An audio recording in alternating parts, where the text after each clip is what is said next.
नमस्कार दोस्तों, प्याज की सफल उन्नत वैज्ञानिक खेती में आपका स्वागत है। आज के इस वीडियो में हम आपके बीच पूरी A to Z जानकारी प्याज के नर्सरी से लेकर प्लांटेशन तक, उन्नत किस्मों से लेकर कितना उत्पादन होता है एवं खाद, स्प्रे शेड्यूल और दोस्तों प्याज की खेती पर आने वाले किसी भी प्रकार की समस्याओं के समाधान के लिए उनके प्रबंध समय रहते कैसे करें, वेस्ट कम मैनेजमेंट और अधिक उत्पादन प्राप्त करने के लिए और कम से कम लागत पर हमें बढ़िया क्वालिटी की खाद जो हमारे लिए, हमारे प्याज की खेती के लिए उपयुक्त हो, प्याज की फसल पर स्पेशल कंद को बढ़ाने के लिए, वल्व को बढ़ाने के लिए हमें कौन सी चीजों का उपयोग करना है। और साथ ही प्याज की खेती में एक बहुत ही गंभीर समस्या आता है, पीलापन की जो समस्या है उसका हम कैसे प्रबंध करेंगे। यदि प्याज की फसल की बढ़वार रुकी हुई है, कमजोर है, ब्लाइट जैसी समस्या है, तो उसका समाधान इस वीडियो के माध्यम से मिलने वाला है। नर्सरी तैयार करने का शानदार एवं सरल उपाय, आपको कम से कम समय पर आप अच्छा नर्सरी कैसे तैयार कर सकते हैं, इस वीडियो के माध्यम से आपको पूरी जानकारी हम आपके बीच शेयर करेंगे। दोस्तों, यह जो वीडियो है किसान हित में बनाया गया है, तो जानकारी अगर आपको अच्छे लगे तो अधिक से अधिक उन किसानों तक की जानकारी पहुंचाने का कष्ट करें, शेयर करें, लाइक करें एवं सब्सक्राइब करें। जो नए किसान हैं चैनल पर वो सब्सक्राइब करें ताकि आपको और अच्छे वीडियो आपको मिलती रहे। दोस्तों, भले ही आप रबी सीजन में फसल ले रहे हैं या खरीफ सीजन में आप फसल ले रहे हैं, यह जानकारी आपको दोनों सीजन के लिए एक्यूरेट है, सही है। खाद का शेड्यूल, स्प्रे शेड्यूल और बिंदुवार सारी जानकारी, जिसमें उन्नत खेती, अनुकूल समय, तापमान व मिट्टी, खेत की तैयारी व खाद, बुआई कैसे करें, उन्नत किस्म की बीज उपचार, सिंचाई, कीट एवं रोग, खाद, उर्वरक एवं उत्पादन, लागत एवं उत्पादन, इन सब की जानकारी हम एक एक करके बिंदुवार चर्चा करेंगे। तो आइए दोस्तों, मैं हूं चंदन सिन्हा और मेरे साथ है शिव कुमार, दोस्त and host advance agriculture group. तो लीजिए शुरू करते हैं।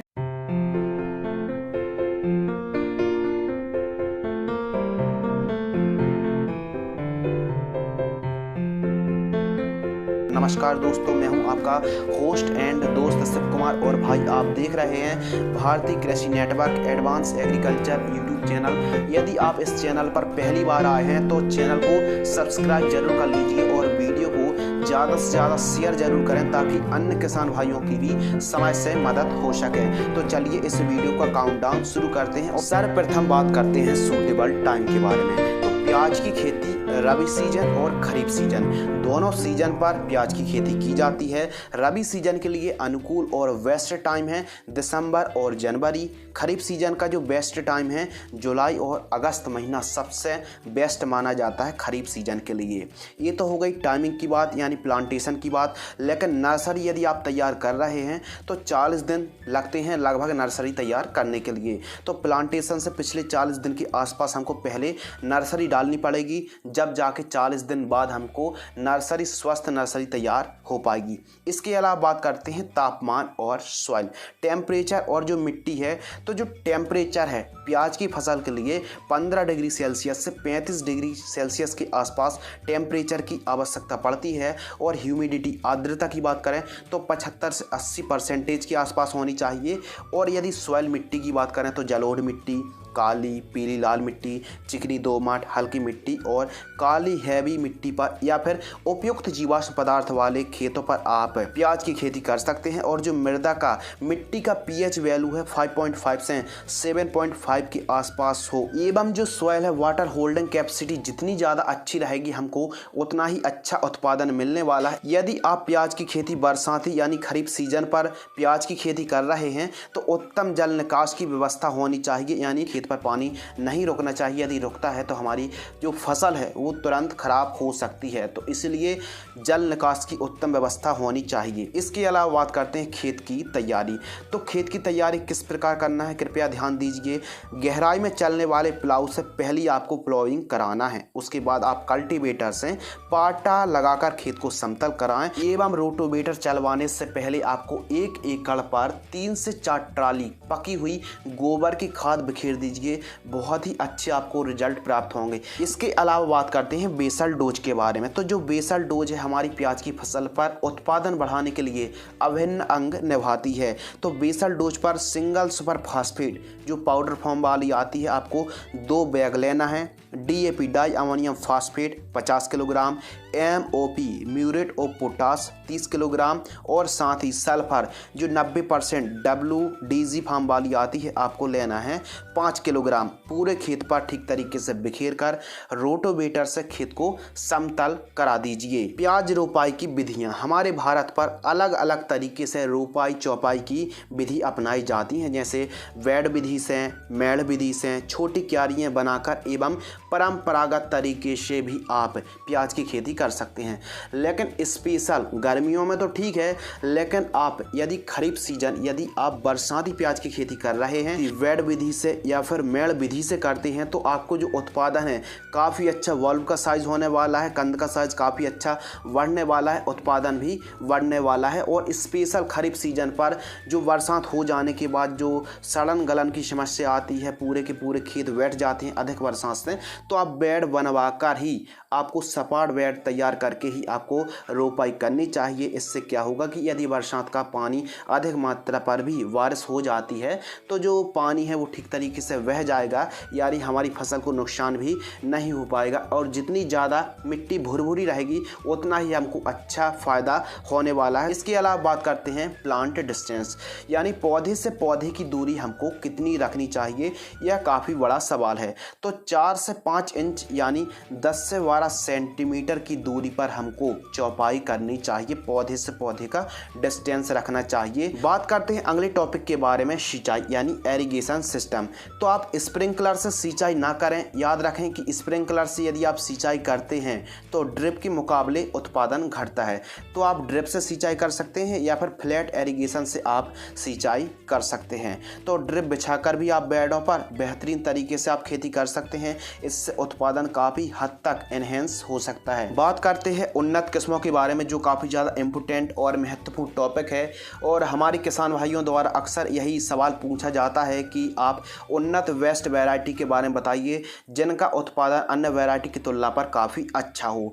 तो जो वैरायटी हैं यह अलग अलग स्टेट पर अलग अलग क्लाइमेट्स, मौसम और ड्यूरेशन के आधार पर और उत्पादन जैसे रबी सीजन के लिए, खरीफ सीजन के लिए बनाई जाती हैं। तो जो आपके एरिया में सूटेबल वैरायटी हो, मौसम के हिसाब से, टेम्परेचर के हिसाब से, उन्हीं वैरायटी को आपको लगाना चाहिए जिनका उत्पादन काफ़ी अच्छा हो। वैसे जो वर्ल्ड वाइड है जिनका उत्पादन काफ़ी अच्छा है, तो खरीफ सीजन के लिए आप एलोरा चाइना किंग है, पंचगंगा है, प्रशांत हाइब्रिड वैरायटी है एवं प्राची चाइना रेड है। तो इन वैरायटी को आप खरीफ सीजन पर लगा सकते हैं। रबी सीजन के लिए वेस्ट वैरायटी के बारे में बात करें तो Pusa red, Pusa light red, इसके अलावा जिंदाल नासिक N53 और भीमा सुपर जैसी वैरायटी को आप लगा सकते हैं रबी सीजन के लिए। प्याज की नर्सरी तैयार। तो इस वीडियो के माध्यम से हम एक ऐसी सरल और आसान विधि के बारे में बताने वाले हैं जो आप प्याज की नर्सरी हरी भरी और स्वस्थ मात्र 40 दिनों पर एकदम रेशेदार जड़ों युक्त एकदम हरी भरी नर्सरी आप तैयार कर सकते हैं। तो आपको जगह का चुनाव किस प्रकार करना है, कितनी मात्रा पर रासायनिक और कितनी मात्रा पर ऑर्गेनिक खाद की निश्चित मात्रा लेनी है, और प्याज की फसल पर आने वाले जो रोग हैं, फंगस हैं, डिजीज़ हैं, यदि प्याज की नर्सरी पर पीलापन है, एकदम बढ़वाट ठीक तरीके से नहीं हो रही है, तो कौन सी घुलनशील खाद, कौन सी कीटनाशक और कौन सी फफूंदनाशक का हमको अपनी नर्सरी पर स्प्रे करना चाहिए। प्याज की नर्सरी डैमेज भी ना हो, खराब भी ना हो, और स्वस्थ नर्सरी आप किस प्रकार तैयार कर सकते हैं, कितनी मात्रा पर कितने सीड्स की हमको आवश्यकता पड़ने वाली है, और जो हम नर्सरी वेट पर तैयार करने वाले हैं तो वह वेट किस प्रकार तैयार करना है, और नर्सरी पर जो सिंचाई का मैनेजमेंट किस प्रकार हमको रखना है। तो इस वीडियो को यदि आपने अभी तक लाइक नहीं किया है तो वीडियो को लाइक जरूर कर दीजिए ताकि आपको इसी प्रकार की जानकारी मिलती रहे। तो सबसे पहला जो काम आता है जगह का चुनाव करना। तो यदि आप स्पेशल खरीफ सीजन बरसाती प्याज की नर्सरी तैयार कर रहे हैं तो ऐसे खेतों पर या फिर ऐसी जगह पर आपको नर्सरी नहीं डालनी चाहिए जहां पर बरसात हो जाने के बाद पानी देर तक ठहरे। तो बेड बनाकर ही आपको नर्सरी तैयार करना है, यानी थोड़ा सा ढलान युक्त जगह पर आपको नर्सरी तैयार करनी चाहिए, जिससे बारिश का पानी हो जाने के बाद तुरंत पानी खेत से बाहर निकल जाए। मिट्टी भुरभुरी होनी चाहिए, और इसके अलावा यदि पानी देर तक भरा रहता रहता है तो जो गलन की समस्या भी आ सकती है, जिससे हमारी नर्सरी पूरी की पूरी नष्ट हो सकती है। तो जगह का चुनाव करते समय आपको स्पेशल ध्यान रखना है कि बरसात का पानी एकदम एकत्रित ना हो नर्सरी के पास। आपको आधा से 1 फीट ऊंची बेड बनाकर ही आपको नर्सरी तैयार करनी चाहिए। जब आप प्याज की नर्सरी बेड पर तैयार कर रहे हों तो आपको कौन कौन सी खादों का कॉम्बिनेशन लेना है, कृपया ध्यान दीजिए। यदि मान लीजिए आपको 4 किलोग्राम बीजों की नर्सरी तैयार कर रहे हैं तो आपको 20 क्विंटल गोबर की खाद की आवश्यकता पड़ने वाली है, एकदम पकी हुई होनी चाहिए, और 10 से 12 kilogram DAP di ammonium phosphate और 25 किलोग्राम सिंगल सुपर फास्फेट को ठीक तरीके से बिखेर दीजिए। अब जो एरिया है, कितनी जगह पर कितना बीज बोना है, तो कुछ आप इस प्रकार समझ लीजिए कि यदि आपको 1 किलोग्राम बीजों की नर्सरी तैयार कर रहे हैं तो 500 से 600 स्क्वायर फीट पर आपको 1 किलोग्राम बीजों को बोना चाहिए। नर्सरी तैयार करने का उन्नत और सूटेबल टाइम तो खरीफ सीजन के लिए मई जून उपयुक्त माना जाता है, यानी मध्य जून पर आप खरीफ के लिए नर्सरी तैयार कर सकते हैं। और यदि रबी सीजन के बारे में बात करें तो अक्टूबर के महीने पर नवंबर की प्रारंभिक सप्ताह पर आप नर्सरी डाल सकते हैं। आइए बात करते हैं बेड तैयार। तो हमको जो बीजों की बुआई करनी है बेड के ऊपर ही करनी है और मिट्टी से आधा से 1 फीट ऊंची बेड बनाकर ही हमको बेड के ऊपर बुआई करनी चाहिए। इससे 100% जर्मिनेशन होता है और बरसात हो जाने के बाद भी कोई प्रॉब्लम नहीं आती है। नर्सरी तैयार करने के लिए बेड की चौड़ाई अपने हिसाब से रख सकते हैं, 15 बाई 5, 20 बाई 5 या फिर 15 बाई 7 जैसी लंबाई चौड़ाई आप रख सकते हैं। इसके अलावा बेड पर सर्वप्रथम आपको गोबर की खाद मिक्स करना है, ठीक तरीके से आपको ऊपर एक लेयर बिछा देना है। इसके अलावा सिंगल सुपर फास्फेट जो SSP single super phosphate powder form वाली खाद आती है, इसको भी ठीक तरीके से हमको बेड के ऊपर मिला देना है और DAP खाद को भी हमको प्रयोग करना है। और ठीक तरीके से सबसे पहले इन सभी खादों को ठीक तरीके से बेड के ऊपर मिला देना है। बीजों की बुआई करने से पहले सबसे पहले आपको बीज उपचार जरूर कर लेना है। कार्बेंडाजिम प्लस मैंकोजेब 1 किलोग्राम बीजों को आप 5 ग्राम UPL साफ पाउडर से आप बीजों को उपचार कर सकते हैं। किसी भी पट्टे या फिर लकड़ी की सहायता से कुछ इस प्रकार लाइन खींच लेना है और इन लाइनों का जो डिस्टेंस है हम अधिकतम 2 से 3 इंच रख सकते हैं। कुछ इस प्रकार हमको ठीक तरीके से बुआई करना है, जो आप इस वीडियो पर देख रहे हैं। बीजों को उपचार जरूर कर लीजिए, जिससे अंकुरण है काफ़ी अच्छा होता है। और बाद में जो आप लाइन खींचने के बाद बुआई करने के बाद जो खाली लाइन है उन पर आप मिट्टी से या फिर वर्मी कंपोस्ट डाल दीजिए और एकदम समतल कर दीजिए। मिट्टी जितनी ज़्यादा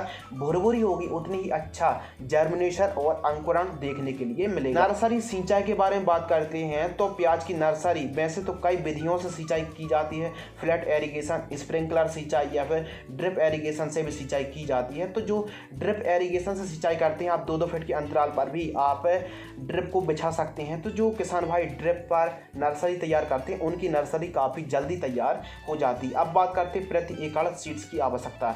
तो आप 1 एकड़ पर मान लीजिए प्याज की नर्सरी तैयार कर रहे हैं तो 3 किलोग्राम से लेके 4 किलोग्राम के आसपास आपको 1 एकड़ पर सीड्स लगने वाला है। यदि प्याज की नर्सरी पर सूखने की समस्या या फिर ऊपर से टॉप से जलने की समस्या तो प्रिवेंटिव के लिए आप रेडोमिल गोल्ड का स्प्रे कर सकते हैं। 1 लीटर पानी में आधा ग्राम की दर से स्प्रे कर सकते हैं। या फिर जैसे समस्या काफ़ी ज़्यादा गंभीर है तो आप अमी स्टार टॉप जो फफूंदनाशक आती है 1 लीटर पानी में 1 ml की दर से आप स्प्रे कर देते हैं तो प्याज की नर्सरी पर सूखने की समस्या बिल्कुल भी नहीं आ पाएगी। यदि पीलापन दिख रहा है काफ़ी ज़्यादा है, वैसे तो पीलापन नहीं आने वाला है। इन केस यदि पीलापन आ जाता है तो 15 से 20 दिन की नर्सरी होने पर आप NPK घुलनशील खाद 19-19-19 15 लीटर पानी में 20 ग्राम की दर से आप स्प्रे करके तुरंत आप सिंचाई कर दीजिए।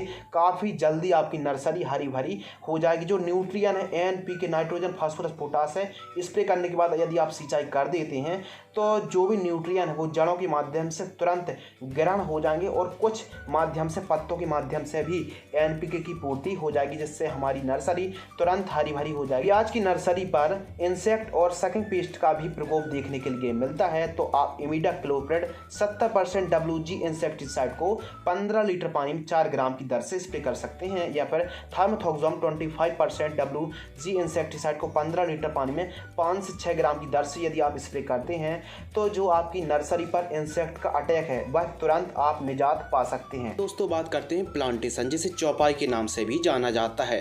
तो जब हमारी प्याज की नर्सरी की हाइट लगभग 4 से 5 इंच की हाइट हो जाए तब हमको फील्ड पर हल्की सी सिंचाई करके हमको प्लांटेशन करना चाहिए। हमको रोपाई ज़्यादा पास में नहीं करनी चाहिए, इससे उत्पादन और भी कम होता है बजाय उत्पादन बढ़ने की। तो लाइन से लाइन का जो डिस्टेंस हमको रखना है लगभग 10 से 12 सेंटीमीटर और प्लांट टू प्लांट डिस्टेंस रखना है 10 सेंटीमीटर की दूरी पर हमको पौध रोपाई करनी चाहिए। खरपतवार की रोकथाम, न केवल प्याज बल्कि हर फसल पर खरपतवार एक बड़ा ही सिरदर्द होता है। तो इसकी रोकथाम आप 2 विधि से कर सकते हैं, एक तो रासायनिक विधि से, एक तो आप लेबर लगवाकर मजदूरों की सहायता से भी निराई गुड़ाई करा सकते हैं। तो चौपाई से एक तो 20 से 25 दिनों पर और दूसरा 40 से 50 दिनों पर आप 2 निराई गुड़ाई कर सकते हैं। यदि आप खरपतवार नाशक का स्प्रे करना चाहते हैं तो आप सबसे पहले रासायनिक विधि से आप खरपतवार की रोकथाम करने के लिए रोपाई से 1 दिन पहले पेंडामेथिलिन का स्प्रे आप कर सकते हैं।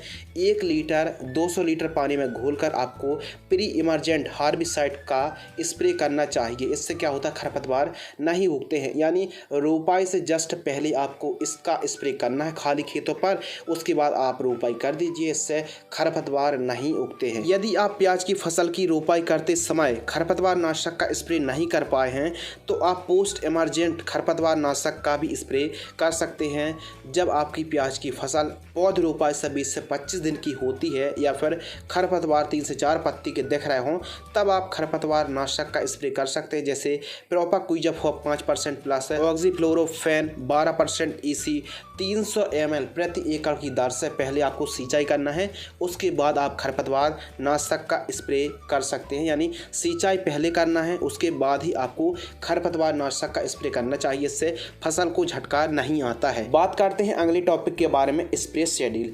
तो हमारी प्याज की फसल पर कई प्रकार की समस्या आती हैं, जैसे फंगस पर पर्पल ब्लॉच आता है, ऊपर से सूखता है, विलाइट की समस्या आती है। यदि सकिंग पेस्ट की बात करें तो थ्रिप्स का काफ़ी हैवी अटैक होता है जो हमारी प्याज की फसल को काफ़ी ज़्यादा क्षतिग्रस्त करता है, और इसके अलावा इल्लियों का प्रकोप भी देखने के लिए मिलता है। तो हम आपको ऐसे स्प्रे शेड्यूल के बारे में बताने वाले हैं जिनसे आप आसानी से फंगस को, कीटों को और ठीक तरीके से बढ़वार भी आप ले सकते हैं, कीटों को मुक्त रख सकते हैं। तो स्प्रे शेड्यूल, फर्स्ट स्प्रे रोपाई से 15 से 25 दिन की जब हमारी फसल होती है तो UPL कंपनी का लांसर गोल्ड जिसमें इमिडाक्लोप्रिड और एसिफिट का कॉम्बिनेशन है 30 ग्राम लेना है। सिजेंटा कंपनी की क्वांटिस बायो स्टिमुलेंट है 40 ml लेना है।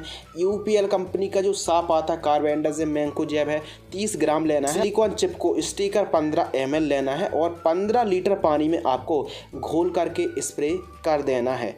इसके अलावा सेकंड स्प्रे रोपाई से 35 से 45 दिन की फसल होती है तो हमको घरडा कंपनी का पुलिस 8 से 10 ग्राम लेना है, और इसके साथ लैम्डा साइलोथ्रीन कराटे इंसेक्टिसाइड 5% EC हमको लेना है 30 ml, और एक फंगिसाइड लेना है अमिस्टा टॉप 20 ml, और स्टिकर को मिक्स करके हमको 15 लीटर पानी पर घोल करके स्प्रे कर देना है। प्याज की फसल पर थर्ड स्प्रे, तो जब हमारी प्याज की फसल पौध रोपाई से ट्रांसप्लांट से 55 से 70 दिन की होती है तो हमको तीसरा स्प्रे करना चाहिए। 15 लीटर पानी में कल्टार 7 से 8 ml एक प्रकार की प्लांट ग्रोथ है रेगुलेटर है जो हमारे कंद के आकार में वॉल्व का साइज बढ़ाने के लिए काफ़ी ज़्यादा हेल्प करेगी। कल्टार जिसमें पेक्लोबुटराजोल 23% SC है 7 से 8 ml लेना है। डाव की डेलीगेट हमको लेना है 12 ml, और कोनिका जो फफूंदनाशक आती है 30 ग्राम लेना है। इन तीनों को मिक्स करके स्टिकर मिला करके हमको 15 लीटर पानी में घोल करके स्प्रे कर देना है। इसके अलावा बात करते हैं खाद शेड्यूल के बारे में। तो खाद शेड्यूल, हम अपनी प्याज की फसल पर 2 खादों का डोज देते हैं। पहला डोज रोपाई से जैसे ही हमारी प्याज की फसल 20 से 25 दिन की होती है तो NPK 10, 26, 26, 50 किलोग्राम, यूरिया 45 किलोग्राम और माइक्रो न्यूट्रिएंट फर्टिलाइजर्स 5 किलोग्राम, इन तीनों को मिक्स करके प्रति एकड़ की दर से आपको देकर सिंचाई कर दीजिए जड़ों के पास। इसके अलावा सेकंड खाद, तो रोपाई से 40 से 50 दिन की जब हमारी प्याज की फसल होती है तो urea 30 kilogram, sulphur 5 kilogram, humic acid 1 kilogram प्रति एकड़ की दर से जड़ों के पास देकर के आपको सिंचाई कर देना है। अब बात करते हैं उत्पादन के बारे में। तो उत्पादन प्रोडक्शन कितना होता है, तो आपको 130 से 150 क्विंटल प्रति एकड़ की दर से आप उत्पादन निकाल सकते हैं। लागत के बारे में बात करें तो लगभग 25 से 30 हज़ार के आसपास हमको 1 एकड़ का खर्च आने वाला है। और थोड़ा सा टाइमिंग के ऊपर ध्यान दें तो आप जब नर्सरी तैयार करते हैं तो नर्सरी का जो टाइमिंग है लगभग 40 दिन लग जाते हैं और रोपाई से हार्वेस्टिंग तक 90 दिन के आसपास टाइमिंग लगता है। यदि ओवरऑल प्याज का लाइफ साइकिल देखा जाए तो 130 से 135 दिन पर यह फसल तैयार होती है, यानी नर्सरी तैयार करने से लेकर हार्वेस्टिंग तक 130 से 135 दिन लग जाते हैं। अब आमदनी के बारे में बात करें तो यह रेट पर और क्वालिटी पर काफ़ी ज़्यादा निर्भर करती है। तो आपको 1 एकड़ पर 1.5 लाख रुपए से लेकर 2 लाख रुपए तक आप मुनाफा निकाल सकते हैं प्याज की फसल पर 1 एकड़ पर। प्याज की खेती कई उद्देश्यों से की जाती है। एक तो बीज तैयार करने के उद्देश्य से, हरी प्याज बेचने के उद्देश्य से, या फिर जो कंद को मार्केट में ले जाकर बेचने से भी जो ज़्यादातर हमारे किसान भाई कंद को ही निकालते हैं, तो कंद को बेचकर भी आप काफ़ी अच्छा मुनाफा ले सकते हैं। इसके अलावा नर्सरी जो कांदियाँ होती हैं, कांदियों को तैयार करने के उद्देश्य से भी हमारे किसान भाई खेती करते हैं और प्याज का स्टोरेज करके भी काफ़ी आप अच्छा पैसा कमा सकते हैं। इसके अलावा चमक और क्वालिटी बढ़ाने के लिए आप बोरॉन 15 लीटर पानी में 20 ग्राम और NPK 0050 लगभग 100 ग्राम 45 दिन की फसल होने पर आप एक बार स्प्रे जरूर कर दीजिए स्टिकर मिलाकर। प्याज की फसल पर यदि गंभीर समस्याओं और बीमारियों का डिस्कशन किया जाए तो थ्रिप्सी एक ऐसा रस चूसक कीट है जो हमारी प्याज की फसल का उत्पादन को काफ़ी ज़्यादा गिरावट ला देता है। तो प्रॉपर आपको थ्रिप्स के स्प्रे लेना है। फंगस की बात करें तो पर्पल ब्लॉच काफ़ी ज़्यादा गंभीर समस्या है। तो हमने जो स्प्रे बताए प्रॉपर यदि आप स्प्रे लेते हैं तो काफ़ी अच्छा आपको रिजल्ट प्राप्त होने वाला है। प्याज की फसल पर एक और महत्वपूर्ण टॉपिक के बारे में डिस्कशन करते हैं। पौध रोपाई करने से पहले आपको प्लांट्स को, पौधशाला को उपचारित जरूर कर लेना है। आपको क्या करना है, 10 लीटर पानी लेना है और 50 ग्राम कार्बेंडाजिम लेना है या फिर बाबिस्टेन या फिर थायरम को लेना है। 10 लीटर पानी में 50 ग्राम फफूंदनाशक को ठीक तरीके से मिक्स कर लीजिए, घोल तैयार कर लीजिए और जो आपकी नर्सरी है उसकी जड़ों को 5 मिनट तक आपको डुबो कर रखना है और वापस से आपको ट्रांसप्लांट कर देना है। इससे क्या होगा कि अच्छी बढ़वार होगी, रोग मुक्त आपकी फसल रहने वाली है और जिस जड़ों के पास सूखने की समस्या आती है वह भी आपको पौधे उपचारित करने से, यानी जड़ों को उपचारित करने से ऐसी कोई भी समस्या आपको नहीं आएगी। तो कुछ इस प्रकार यदि आप प्याज की खेती करते हैं तो आपको कम से कम लागत पर ज़्यादा से ज़्यादा आप मुनाफा निकाल सकते हैं। तो फ्रेंड्स, आज की इस वीडियो पर हमने प्याज की उन्नत खेती की A to Z जानकारी शेयर की। आप चाहो तो रबी सीजन हो या फिर खरीफ सीजन हो, यह वीडियो, यह जानकारी दोनों सीजन पर काम में आने वाली है। तो यह वीडियो यदि आपको पसंद आती है तो वीडियो को किसान हित पर ज़्यादा से ज़्यादा शेयर करें, वीडियो को लाइक करें और इसी प्रकार कृषि कार्य से जुड़ी जानकारी प्राप्त करने के लिए आप हमारे साथ जुड़े रहिए। तो मिलते हैं कुछ और इंटरेस्टिंग, महत्वपूर्ण, नॉलेजेबल जानकारी के साथ। तब तक के लिए धन्यवाद, नमस्कार।